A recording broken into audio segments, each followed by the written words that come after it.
Great. Buka Alkitab kita sama-sama. Wow, I'm so excited today. Saya begitu bahagia hari ini karena hari ini kita masuk pada serial khotbah yang baru. Kita 12 minggu berturut-turut.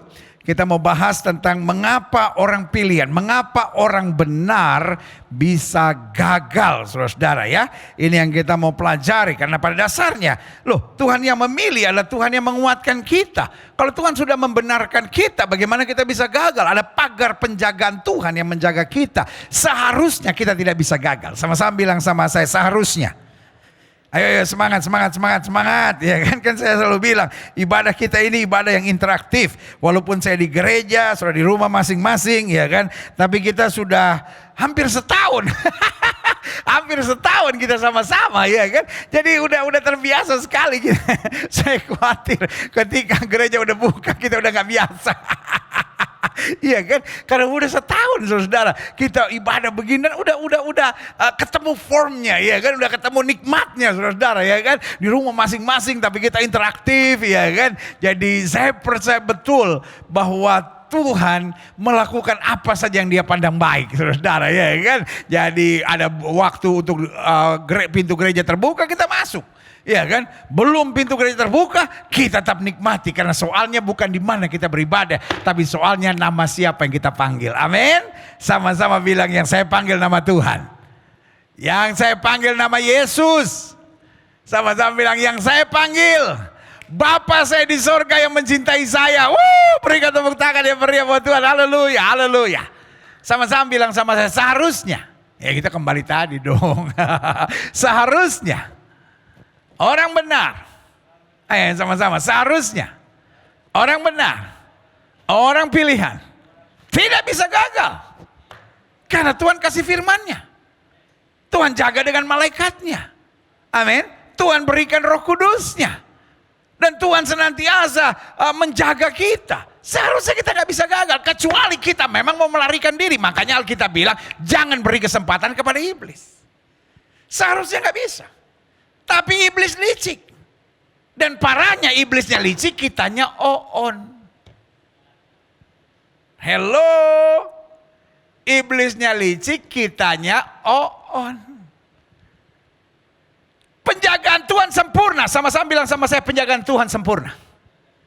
Seharusnya saya tidak bisa gagal. Tetapi kenapa kita gagal? Karena kita on. Kita tertipu. Kita terbujuk. Padahal kita sudah bilang jangan beri kesempatan pada iblis. Lawan dia dengan iman yang teguh, maka dia akan lari.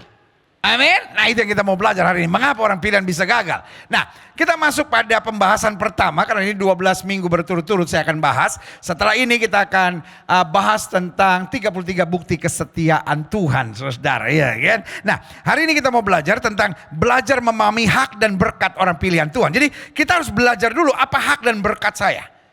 Sehingga saya bisa ambil kesimpulan bahwa orang benar, orang pilihan tidak seharusnya bisa gagal. Kenapa? Ada hak. Amin. Ada berkat yang sebetulnya disediakan baginya. Buka Alkitab kita sama-sama. Kita mau belajar dari dua tokoh yang menghadapi badai yang sangat menyakitkan. Yang pertama Ayub, yang kedua Yunus.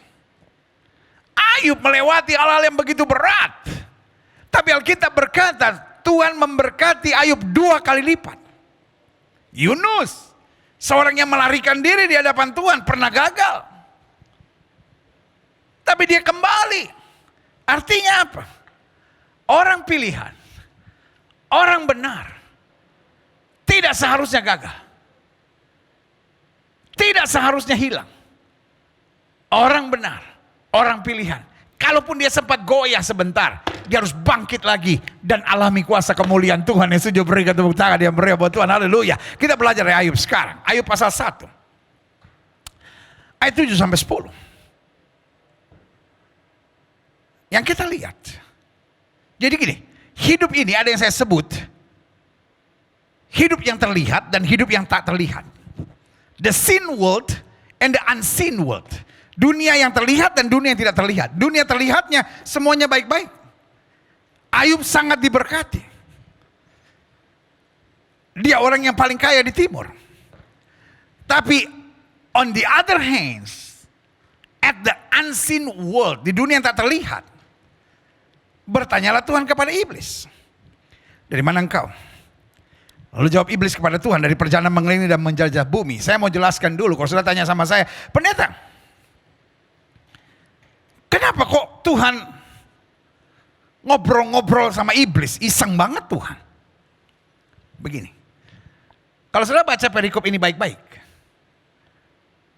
ketika pasukan sorgawi menghadap Tuhan, tiba-tiba datang juga iblis. Pertanyaannya, kenapa iblis harus ada di situ? Iblis tidak seharusnya ada di situ, tapi dia menyamar. Kenapa? Karena dia juga salah satu bagian dari malaikat tadinya. Dan iblis paling suka coba-coba.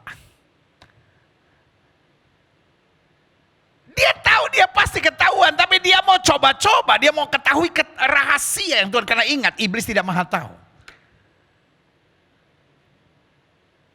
Iblis tidak maha tahu. Tuhan maha tahu.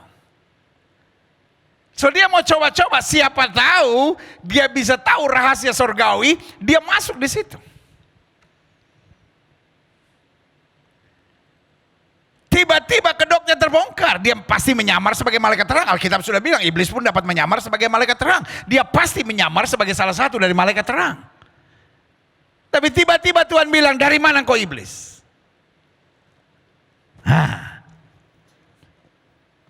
Malaikat yang lain mungkin menyanyi, oh, kamu ketahuan. Karena itu penyamaran iblis. Lalu iblis mulai bilang, dari perjalanan mengelilingi dan menjelajah bumi. Karena itu memang kerjaan iblis. Keliling-keliling untuk mengacaukan tubuh Kristus. Keliling-keliling untuk melemahkan iman orang percaya. Keliling-keliling untuk mendatangkan keributan, provokasi, dan hal-hal yang menyakitkan satu sama lainnya. Lalu bertanyalah Tuhan pada iblis, apakah engkau memperhatikan hamba-Ku Ayub?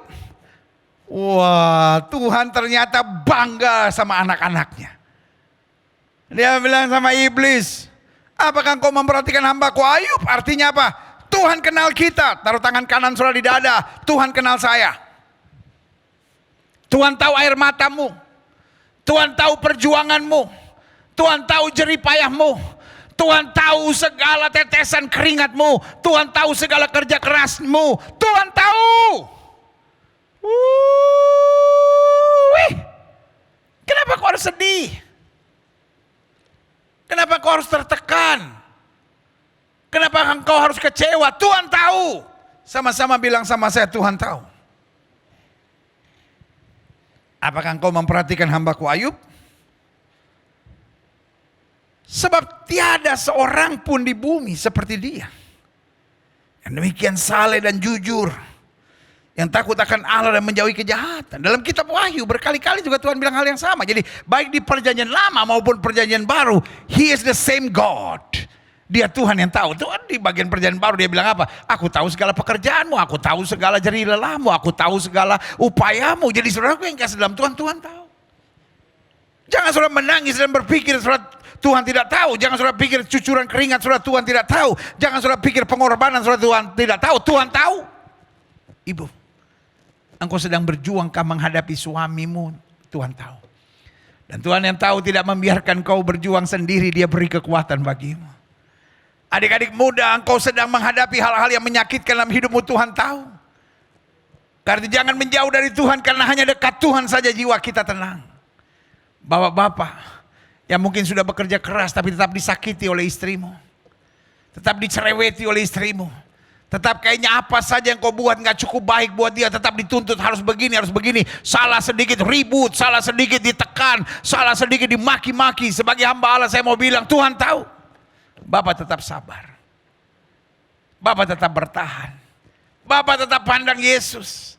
Karena jerih payahmu dalam Tuhan tidak sia-sia. Tuhan tahu. Sampai Tuhan tanya sama iblis, adakah kau memperhatikan hamba-Ku Ayub? Dengan lain kata, kau keliling mau ngancurin siapapun, tetapi hamba-hambaku yang setia tetap akan bertahan. Yang setuju katakan, aku bertahan. Amin. Ayo kita lihat selanjutnya. Lalu jawab iblis kepada Tuhan, apakah dengan tidak mendapat apa-apa Ayub takut akan Allah? Wah, Rupanya konspirasi teologi kemakmuran itu diciptakan oleh setan sendiri. Setanlah yang senang meniup-niupkan. Wah, itu kan teologi kemakmuran. Itu kan karena Tuhan memberkati. Kan karena memberkati. Saudaraku yang kasih dalam Tuhan. Ide memecah-mecahkan gereja Tuhan dengan teologi kemakmuran atau teologi penderitaan datangnya dari setan. Hanya orang-orang yang kerasukan setan yang senang menyerang gereja satu dengan gereja lain, hamba Tuhan satu dengan hamba Tuhan lain. Karena kalau ada roh Allah dalam hidup kita, kita bersemangat untuk kesatuan, bukan perpecahan. Kan ada pendeta-pendeta sekarang, sorry untuk bilang ini, yang rohnya sudah dikuasai oleh setan-setan.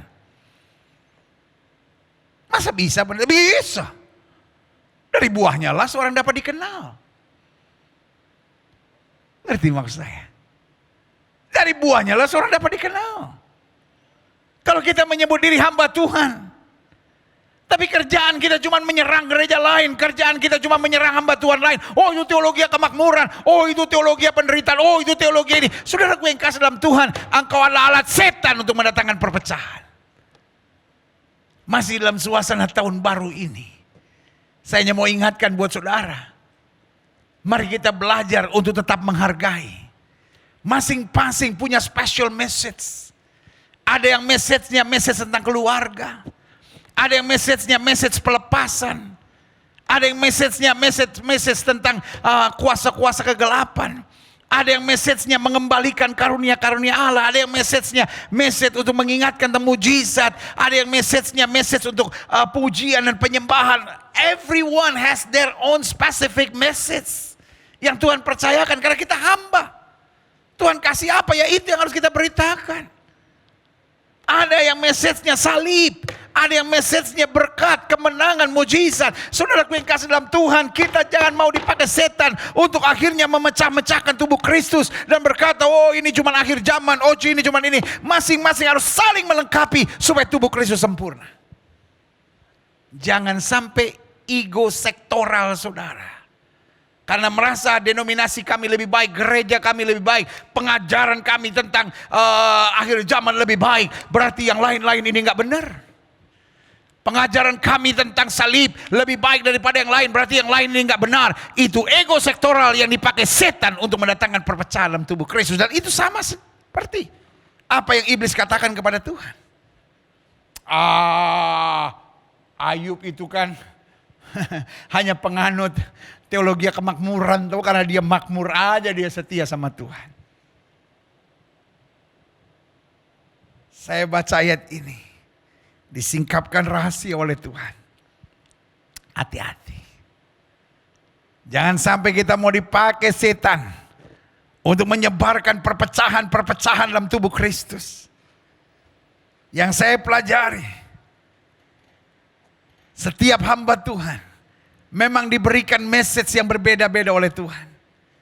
Ada yang message-nya lebih banyak tentang akhir zaman. Ada yang message-nya banyak tentang pujian penyembahan. Ada yang message-nya banyak tentang karunia-karunia. Ada yang message-nya banyak tentang keluarga. Ada yang message-nya banyak tentang penjangkauan jiwa-jiwa, mentuntaskan amanat agung. Jadi sebenarnya yang kasih dalam Tuhan, masing-masing dipercaya Tuhan dengan message yang baik. Nah karena itu tubuh Kristus harus bersatu. Makanya Tuhan bongkar di sini dikatakan, bukankah engkau yang membuat pagar sekeliling dia dan rumahnya serta segala yang dimilikinya. Apa yang dikerjakan telah kau berkati dan apa yang dimilikinya makin bertambah di negeri ini.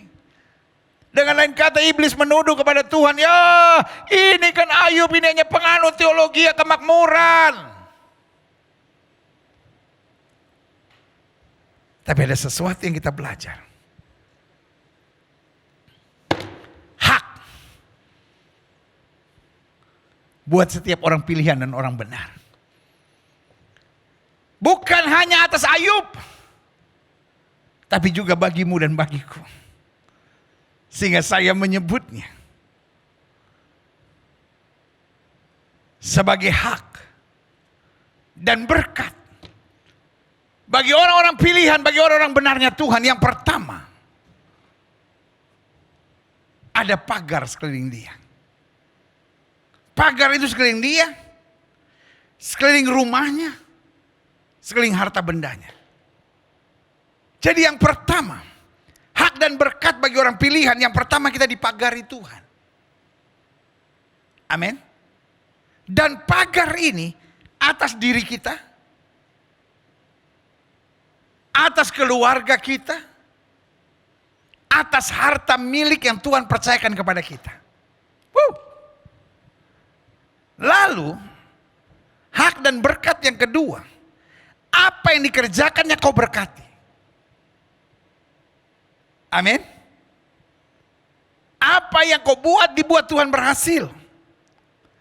Dan apa yang dimilikinya berlaku sesuai dengan firman Tuhan. Kalau kita setia dalam perkara kecil, Tuhan berkati kita dalam perkara yang lebih besar. Jadi ada pagar, ada berkat, dan ada pertambahan serta kemajuan. Saya ulangi sekali lagi. Sama-sama bilang sama saya, ada pagar. Sama-sama bilang sama saya, ada berkat. Sama-sama bilang sama saya, ada pertambahan dan kemajuan. Yang setuju katakan amin. Yeah. Kita lihat selanjutnya. Sekarang kita mau belajar dari Yunus. Yunus buat salah. Yunus lari dari hadapan Tuhan. Pertanyaannya, apakah hukuman Tuhan datang? Yes. Apakah dia dibinasakan? No. Artinya, kalau tadi dari Ayub kita belajar ada pagar, ada berkat, serta ada peningkatan dan kemajuan. Nah sekarang dalam Yunus kita belajar, ada mercy and second chance. Ada kemurahan hati Tuhan dan ada kesempatan kedua. Dia gagal. Betul untuk kegagalannya dia dipukul Tuhan. Betul untuk kegagalannya ada hukuman Tuhan. Tetapi ada mercy of God. Ada kemurahan Tuhan dan ada second chance. Ada kesempatan yang kedua. Maka dikatakan atas penentuan Tuhan. Oh dia udah dilempar saudara-saudara, itulah manusia. Kalau saudara baik dipuji-puji, kalau saudara salah dimaki-maki, dihina, ditekan. Mungkin ada saudara yang sedang berbuat salah. Dan hari ini karena itu saudara ada di penjara. Mungkin ada saudara yang berbuat salah dan karena itu saudara sedang dipecat. Atau saudara sedang dibuang. Saudara sedang disingkirkan. Hatimu luka karena semua orang menghina. Dan jawaban saya cuma sederhana, welcome to this world. Itulah dunia. Tapi apakah berarti Yesus memuntahkan saudara? Apakah berarti Yesus membuang saudara? Apakah Yesus memandang saudara berkata, aku tidak kenal kamu? No. He's still a loving father. Sebagai orang benar, orang pilihan, Yunus bisa salah. Tapi waktu dia berseru kepada Tuhan, atas penentuan Tuhan, ini yang saya bilang, mercy of God. He is a God of second chance. Dia memberi kesempatan kedua. Datanglah seekor ikan besar yang menelan Yunus. Untuk ikan besar. Coba kalau hiu. Coba kalau buaya. Kelar hidup lo Yunus. Apapun namanya. Orang bilang whale kah, orang bilang ikan paus kah, whatever. Tapi intinya, atas penentuan Tuhan datanglah seekor ikan besar yang menelan Yunus. Dan Yunus tinggal dalam perut ikan itu 3 hari 3 malam lamanya. Rupanya ikan ini bukan ikan yang memamah, tapi ikan yang menelan mangsanya. Sehingga Yunus masih aman dalam perut ikan. Selanjutnya, klik. Yunus 2 ayat 1, berdoalah Yunus kepada Tuhan Allahnya di dalam perut ikan. Untung Yunus cepat bertobat. Karena dia bertobat keluar dari depan. Coba kalau dia nggak bertobat, keluar dari belakang. Artinya when God give you second chance, take it. Waktu Tuhan kasih kesempatan kedua, jangan main-main. Ini yang saya bilang. Kita dapat hak dan berkat. Yang pertama, mercy and second chance.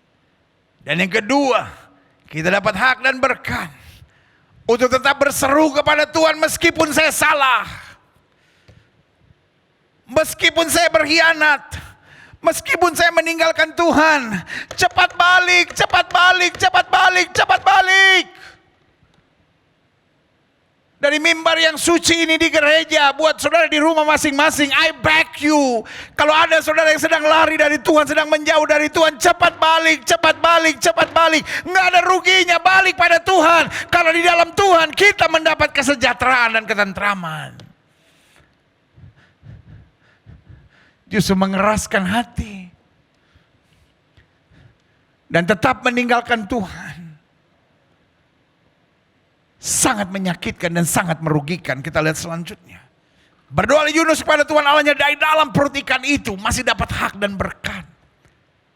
Dia dapat memohon pengampunan belas kasihan pada Tuhan. Klik. Selanjutnya saya pelajari. Yunus 4 ayat 10 sampai 11. Lalu Allah berfirman. Engkau sayang kepada pohon jarak itu yang untuknya sedikit pun kau tidak berjerih payah dan yang tidak engkau tumbuhkan, yang tumbuh dalam satu malam dan binasa dalam satu malam pula. Bagaimana tidak aku akan sayang kepada Nineve, kota yang besar itu, yang berpenduduk lebih dari 120.000 orang yang semuanya tidak tahu membedakan tangan kanan tangan kiri, dengan ternaknya yang banyak. Itu yang ketiga.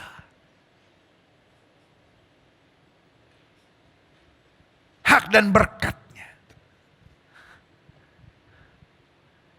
Bahwa Tuhan adalah Allah yang berpengertian. Dia tidak menuntut lebih daripada apa yang kita mampu.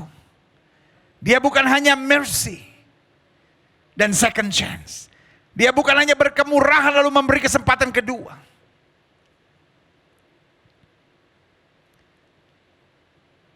Tetapi juga dia mendengar jeritan kita dalam kegagalan, kesalahan dan kekurangan kita. Tapi yang ketiga, dia juga Allah yang berpengertian. Dia tidak pernah menuntut kita lebih dari kemampuan kita.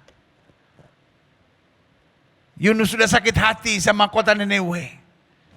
Percuma aku pergi ke Nineve, aku mendingan ke Tarsis. Jauh dari hadapan Tuhan. Tapi Tuhan bilang, Nineve adalah kota yang besar yang tidak tahu bisa membedakan tangan kanan tangan kiri, mana yang baik dan mana yang benar. Aku sayang dengan mereka. Artinya apa? Aku berpengertian. Mereka lemah, mereka gagal, mereka goyah. I come to save them. Aku datang untuk menyelamatkan mereka. Tuhan tahu gak kelemahan kita? Tuhan tahu gak kekurangan kita? Sejauh kita mau berseru kepada Tuhan, Tuhan gak tanya kita mampu atau enggak. Tuhan cuma tanya kita mau atau enggak. Saudara yang mungkin berkata, I'm a Christian. Tapi saya juga drug addict. I'm a Christian. Tetapi saya hidup dengan kebebasan seksual. I'm a Christian. Tapi saya istri piaraan. I'm a Christian. Tapi saya hidup dengan onani dan masturbasi. I'm a Christian. But I'm a lesbian. I'm homosex.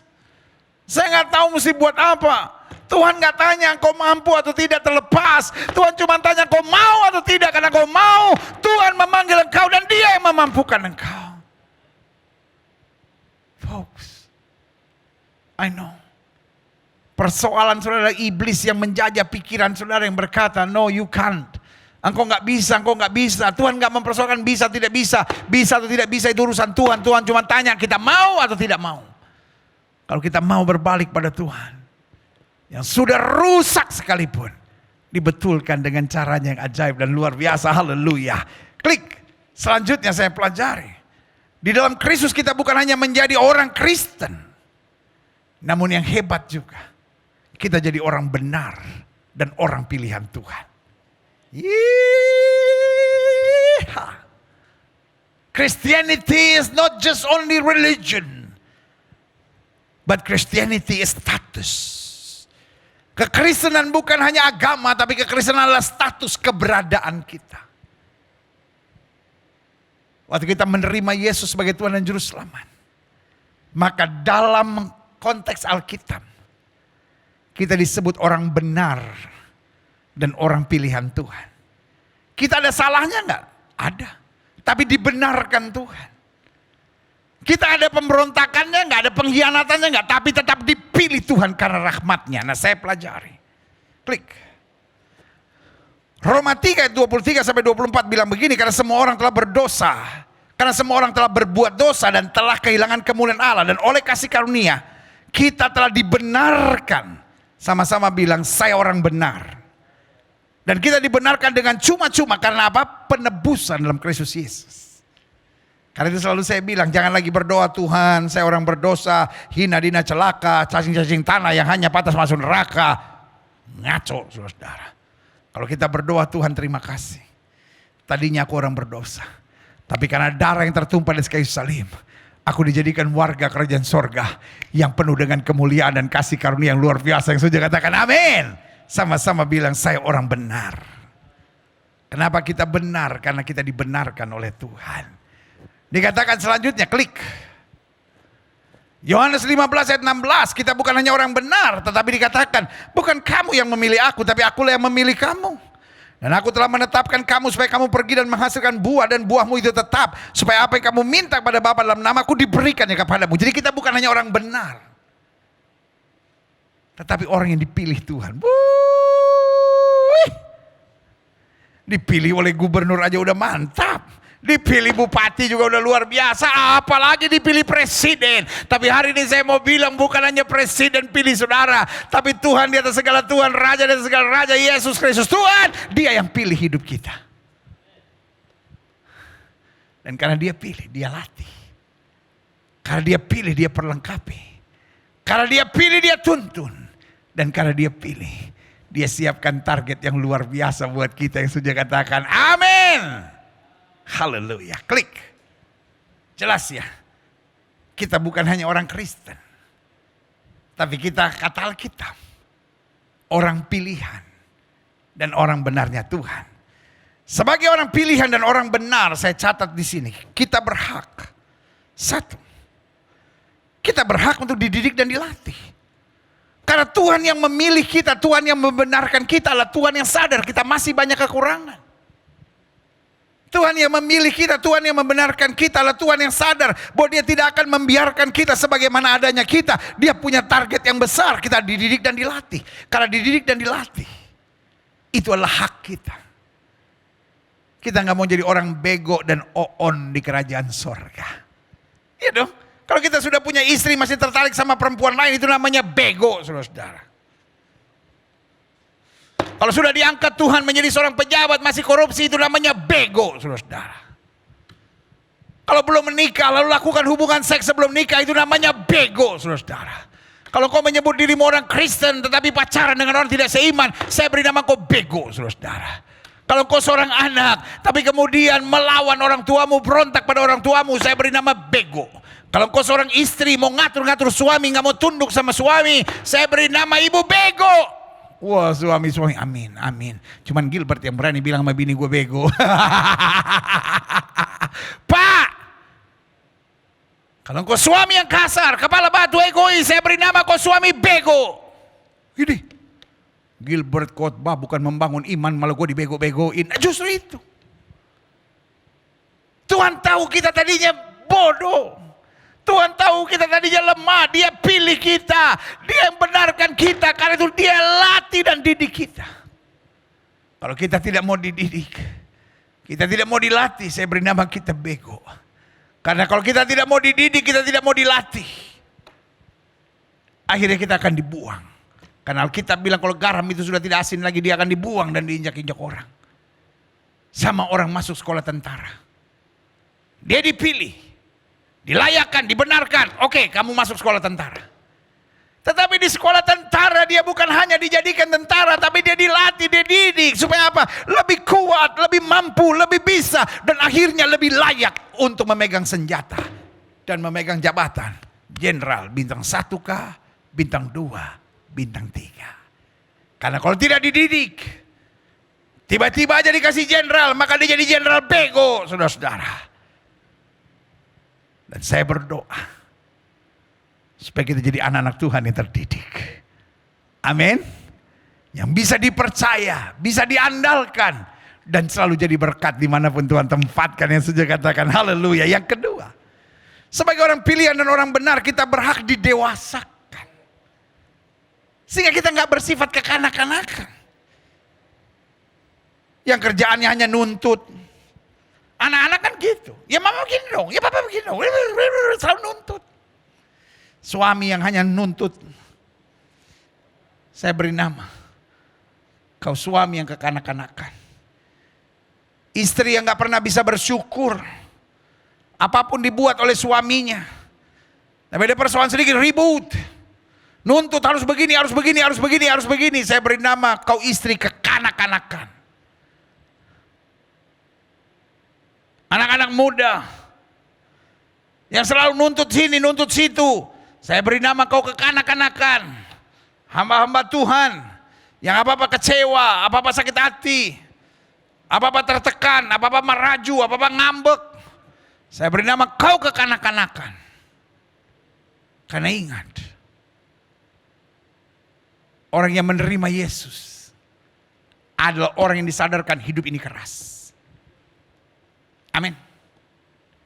Yesus bilang sama murid-muridnya, aku tidak menjadikan kamu lagi penjala ikan. Aku menjadikan kamu penjala manusia. Pertanyaan saya, mana lebih gampang?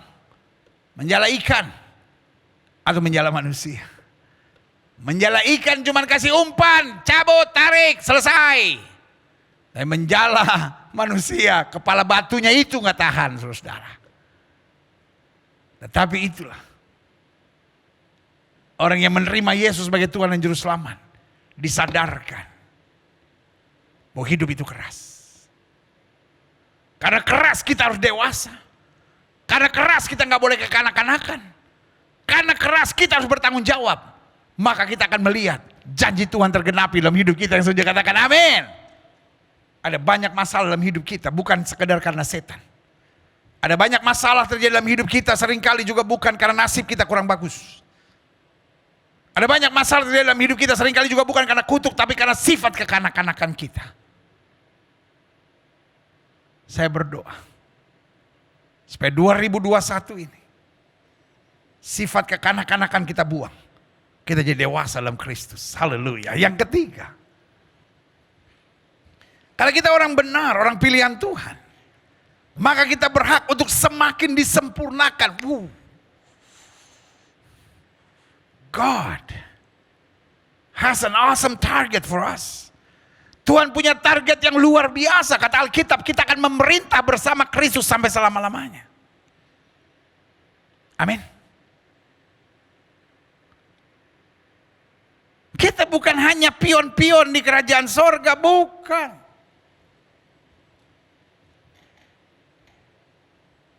Karena itu dia mau sempurnakan kita. Supaya pikiran kita gak negatif lagi. Mulut kita gak sembarangan lagi. Hati kita gak penuh sampah lagi. Karakter-karakter kita karakter ilahi. Alkitab berkata supaya roh kemuliaan Kristus terpancar dalam hidup kita. Haleluya. Selanjutnya, apa hak kita? Kita dididik dan dilatih. Kita didewasakan. Dan kemudian kita disempurnakan. Tuhan gak puas lagi. Dia beri kuasa kepada kita. Makanya Alkitab bilang kalau Roh Kudus turun ke atas kamu. Ya kan, Roh Kudus kan menyempurnakan kita, mendewasakan kita. Kalau Roh Kudus turun ke atas kamu, kamu akan menerima kuasa. Kuasa untuk berkata tidak pada dosa. Kuasa untuk mentaati seluruh firman Tuhan. Kuasa untuk mengalahkan setan-setan. Kuasa untuk selalu membawa damai dan menjadi berkat dimanapun Tuhan tempatkan. Yang setuju katakan amin. Selanjutnya saya pelajari, klik. Ujung dari hak kita adalah berkat. Iya dong. Kalau kita mendapat hak, lalu tetap kita taat, kita setia. Kita jalani tanpa sombong, tanpa kebanggaan diri, tapi betul-betul mengarah pada Kristus. Maka ujungnya adalah berkat. Dan apa berkat yang tersedia? Buat kita orang benar, orang pilihan. Yang pertama, kita memiliki hotline dengan sorga. Sehingga walaupun Yunus jatuh, walaupun Yunus salah, walaupun Yunus melarikan diri, tetapi waktu dari perut ikan, dari dunia orang mati, dia berseru kepada Tuhan. Tuhan mendengar dan menjawab doa. Harta terbesar kita di tahun 2021 ini adalah doa. Ketika engkau disakiti jangan balas, doa. Ketika engkau gagal, enggak usah menangis, doa. Ketika engkau nggak tahu mesti buat apa, doa. Ketika engkau diberkati berlipat kali ganda, jangan sombong, hati-hati, doa. Kalau tidak, engkau bisa jatuh. Saya lihat banyak orang jatuh bukan sekedar karena tekanan, tapi ada juga yang jatuh justru karena diberkati, karena dipakai Tuhan, karena sukses, lupa diri, jatuh. Hari ini saya hanya mau ingatkan buat saudara, doa adalah harta terbesar kita.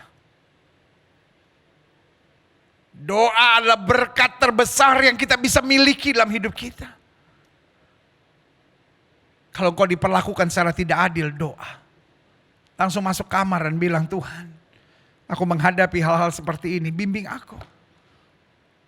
Kuatkan aku.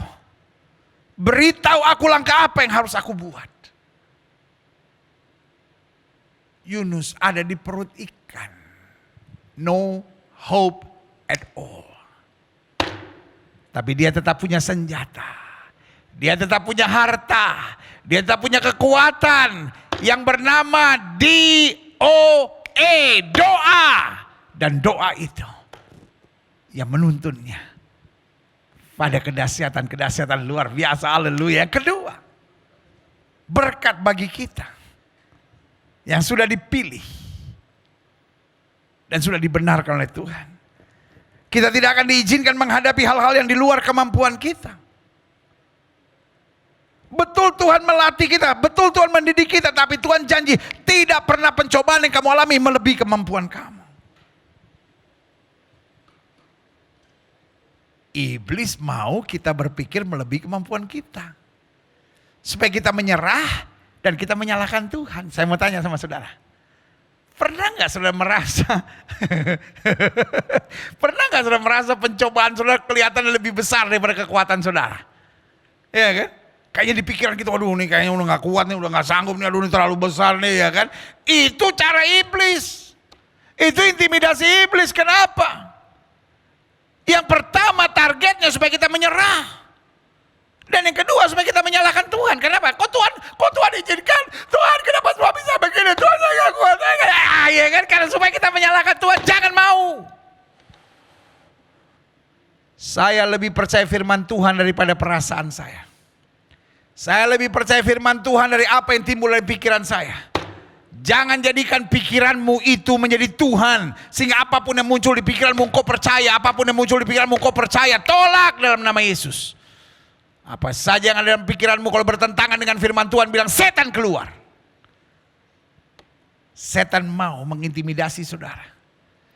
Sehingga setiap kali apapun kau berpikir, waduh nih saya nggak kuat nih. Supaya apa? Supaya kita menyerah.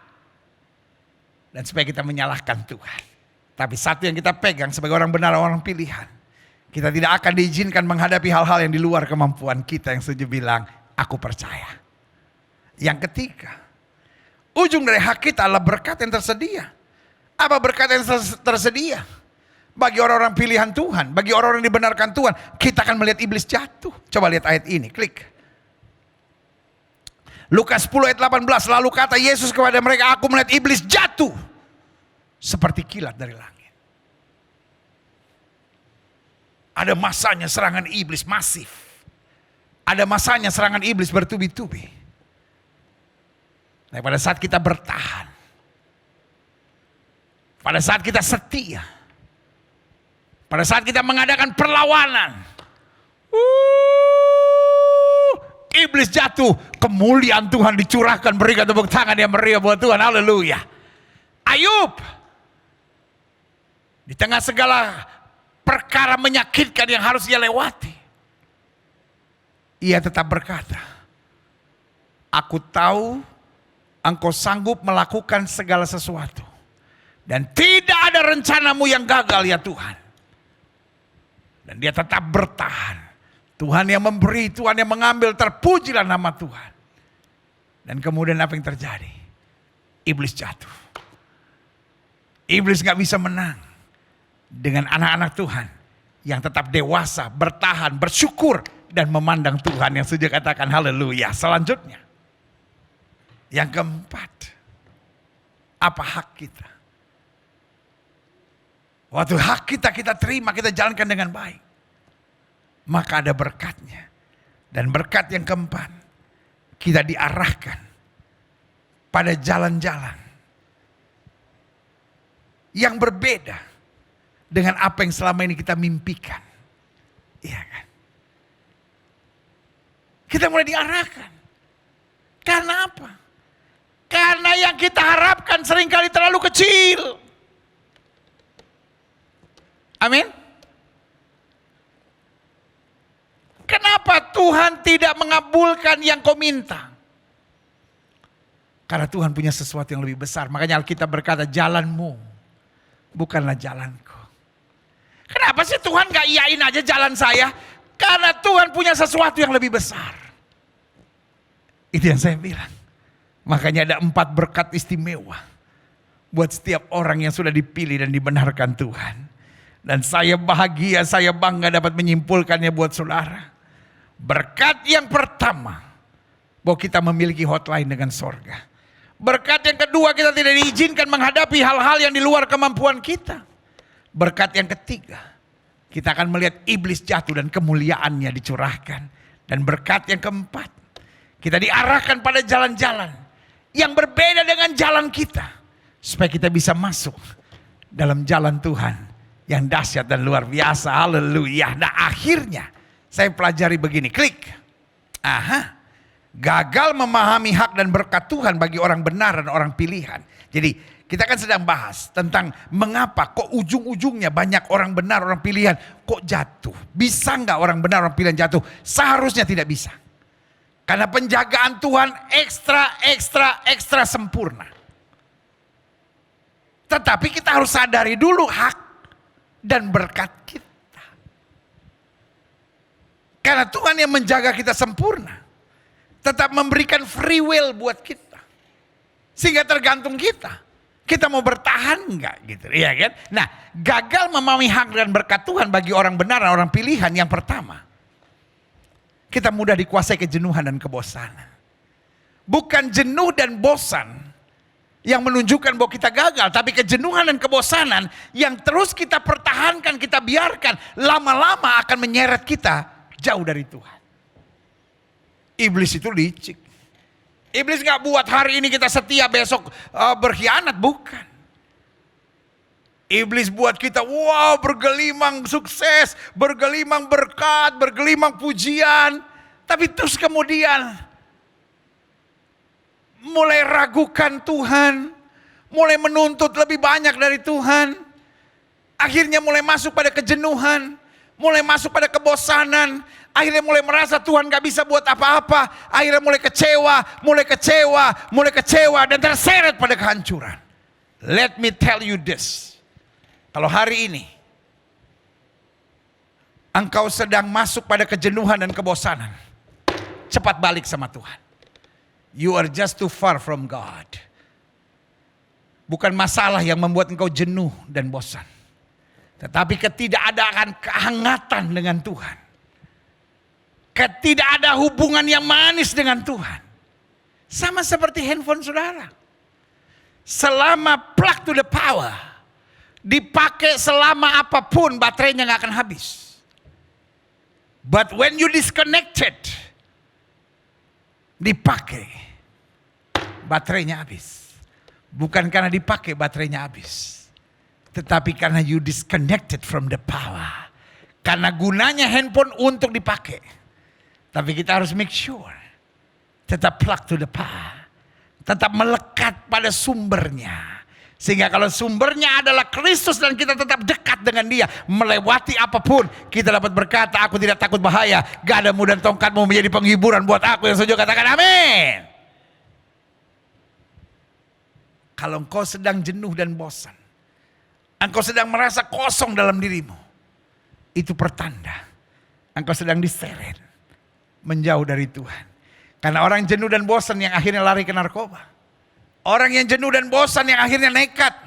Orang yang jenuh bosan akhirnya berpikir untuk onani dan masturbasi. Orang yang jenuh dan bosan akhirnya mulai buka situs-situs cabul. Orang yang jenuh dan bosan akhirnya mulai minum alkohol. Orang yang jenuh dan bosan akhirnya lari ke judi. Hati-hati, engkau sedang dalam kontrol setan. Keluar dan kembali ke jalan Kristus. Yang kedua, gagal memahami hak dan berkat Tuhan bagi orang benar dan orang pilihan. Kita cenderung tidak memiliki semangat juang yang tinggi. Ya udah saya cobalah, kalau bisa enggak ya udahlah mau diapain. Nah, kenapa? Karena kita merasa tidak dijaga Tuhan lagi. Kita merasa tidak dilindungi Tuhan lagi. Kita merasa tidak diberkati oleh Tuhan lagi. Kita tidak merasa lagi bahwa kita begitu dikasihi dan Tuhan punya rencana yang indah buat hidup kita. Semangat juang kita nggak ada. Beda sama Sadraq, Meshach, Abednego. Yang mau dibuang ke dapur api yang dipanaskan 7 kali lipat, dia bilang apa? Kalau Tuhan yang kami sembah sanggup tolong, dia tolong. Tapi perlu Tuanku ketahui, kalau Tuhan yang kami sembah tidak sanggup tolong, untuk menyembah dewa Tuanku Raja kami tidak mau. Punya semangat juang yang tinggi. Esther bilang apa? Umumkan doa puasa. Aku akan menghadap Raja meskipun bertentangan dengan undang-undang. Kalau terpaksa aku mati, aku siap. Wih, luar biasa. Petrus dan Yohanes. Waktu disuruh berhenti mengajar demi nama Yesus, dia bilang apa? Silahkan Tuhan putuskan sendiri. Haruskah kami lebih taat kepada manusia daripada kepada Allah? Lihat. Orang yang masih menyadari hak dan berkat dirinya sebagai orang benar, menghadapi tekanan apapun, semangat juangnya tetap tinggi dan luar biasa. Haleluya. Yang ketiga, gagal memahami hak dan berkat Tuhan bagi orang benar, orang pilihan, menjadikan kita mudah terjajah dengan kekecewaan. Kalau apa saja udah membuat kita kecewa, omongan orang, kegagalan, life is tough. Hidup ini keras. We are not living in Eden yet. Kita belum tiba di sorga. Gagal itu biasa. Izinkan saya bertanya, siapa yang tidak pernah gagal dalam hidupnya? Jenderal mana yang tidak pernah gagal? Pengusaha hebat mana yang tidak pernah gagal? Konglomerat mana yang tidak pernah gagal? Orang hebat apapun di bangsa ini yang tidak pernah gagal. Buat saya, kegagalan itu biasa. Panggil orang-orang hebat yang kau kenal. Tanya sama dia, Bapak pernah gagal? Orang-orang yang paling hebat, itu yang paling banyak gagal. Kenapa dia jadi hebat? Karena terlalu sering gagal. Tetapi satu, orang hebat tidak pernah menyerah. Saudaraku yang kasih dalam Tuhan. Bukan pengalaman-pengalaman yang membuat engkau kecewa. Tetapi tipisnya imanmu. Jauhnya hubunganmu dengan Tuhan. Ketidaksadaran hak dan berkat sebagai orang pilihan, orang panggilan, orang benarnya Tuhan. Itu yang membuat kita apa saja kecewa. Tetapi kalau kita punya hubungan yang mantap dengan Tuhan dan mengerti hak, mengerti berkat sebagai orang benar dan orang pilihan, kita akan berkata, aku tahu kepada siapa aku percaya, aku yakin dia berkuasa. Berikan tepuk tangan yang meriah buat Tuhan. Haleluya. Yang terakhir, saya undang pemain musik maju ke depan. Gagal memahami hak dan berkat Tuhan bagi orang benar dan orang pilihan, membuat kita tidak memiliki pengertian bahwa hidup ini keras tapi asik. Sehingga yang kita harapkan adalah hidup ini pokoknya semua yang saya inginkan harus terjadi. No, saya ulangi sekali lagi. Life is tough. But so good. Hidup ini keras. Tapi asik. Enjoy the ride. Hidup ini keras. Kadangkala orang yang kita harapkan tiba-tiba justru tusuk kita dari belakang. Tapi justru yang tidak kita harapkan itu yang kemudian menyelamatkan dan membela kita. Kadang-kala sesuatu yang kita sudah perhitungkan matang-matang, justru tiba-tiba gagal. Hidup ini memang keras, tapi hidup ini asik. Kalau kita setia, kalau kita bertahan, kalau kita tulus, kalau kita tak pandang Tuhan, selalu ada kemenangan-kemenangan dahsyat yang Tuhan sediakan buat kita.